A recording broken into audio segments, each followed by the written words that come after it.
जो शाखा है किसान कांग्रेस, उसकी ओर से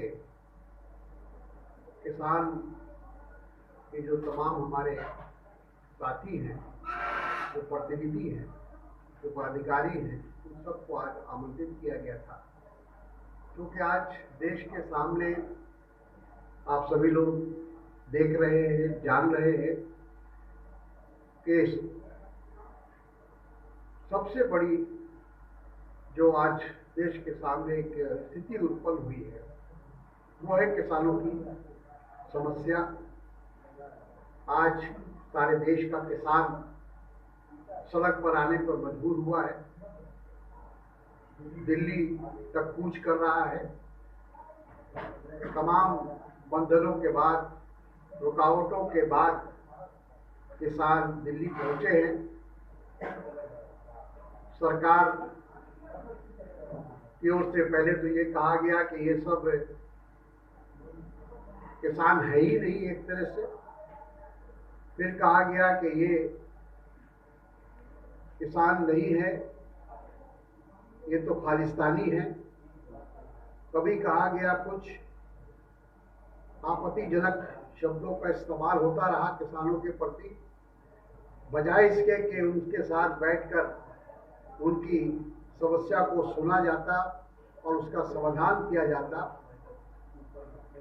तो ये करने के बजाय सरकार ने दूसरा रास्ता अपनाया। हमारे प्रधानमंत्री लगातार जो काले कानून ये कहकर लाया गया कि ये किसानों के भविष्य के लिए है, किसानों की भलाई के लिए है, और उसका जब किसानों ने विरोध किया तो उनसे बातचीत करने के बजाय उनको ये बताने की कोशिश की गई कि ये कानून आपके लिए, आपके फायदे के लिए। हम लोग देखते आए हैं पार्लियामेंट के अंदर भी, सदन में भी और बाहर भी, कि कभी भी कोई भी इस तरह का जो प्रस्ताव आता है, कोई इस तरह की जब का फैसला लेना होता है सरकार को, तो सबसे पहले कोशिश ये होती है कि जिस समुदाय के लिए आप कोई कानून बनाने जा रहे हैं, तो उस समुदाय को विश्वास में लिया जाता है, उस समूह को विश्वास में लिया जाता है। ये पहली बार ऐसा हम लोग देख रहे हैं मोदी जी के शासन में कि हर फैसला पहले लिया जाता है और बाद में कंसल्टेशन होता है, बाद में परामर्श होता है। तो ये किसानों के मामले में भी वैसा ही हुआ कि पहले कानून बन गया, सदन में भारतीय जनता पार्टी की बहुमत थी, उसका लाभ उठाते हुए उसको सदन से पास कर दिया गया। विपक्ष की आवाज नहीं सुनी गई। विपक्ष ये कहता रहा कि इसको स्टैंडिंग कमेटी को दिया जाए, वहां विस्तार से उस पर बहस हो, बातचीत हो और तब कानून बनना चाहिए। लेकिन प्रधानमंत्री को बहुत जल्दबाजी थी। वो हर चीज का श्रेय लेने की कोशिश करते हैं, चाहे वो नोटबंदी हो, चाहे वो जीएसटी हो, चाहे कोरोना हो, कोई मौका वो हमारे प्रधानमंत्री छोड़ते नहीं हैं। तो इसमें भी उन्होंने सोचा कि इसका श्रेय लेने की दिया जाए, क्यों हम विपक्ष को विश्वास में ले, क्यों हम किसान यूनियन को विश्वास में ले, किसान संगठनों को विश्वास में ले। तो आज जो स्थिति उत्पन्न हुई है, आज जो देश के अंदर, ये बड़ी अफसोसनाक स्थिति है।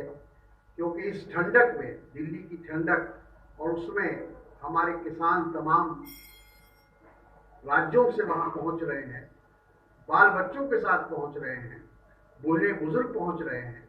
ये सबसे बड़ी चिंता की बात है। सरकार ने बातचीत का सिलसिला शुरू किया है, लेकिन वही पुरानी बात, तारीख पर तारीख, तारीख पर तारीख, यानी टालने वाली बात।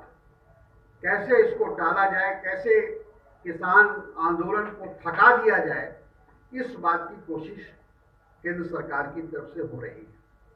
लेकिन जैसा हम लोग देख रहे हैं कि इस बार किसान पूरी तैयारी से आया है और फैसला करके आया है कि जो किसानों के विरुद्ध में जो भी कानून है, जब तक ये वापस नहीं लिया जाएगा, तब तक यहाँ से वो वापस नहीं जाएंगे।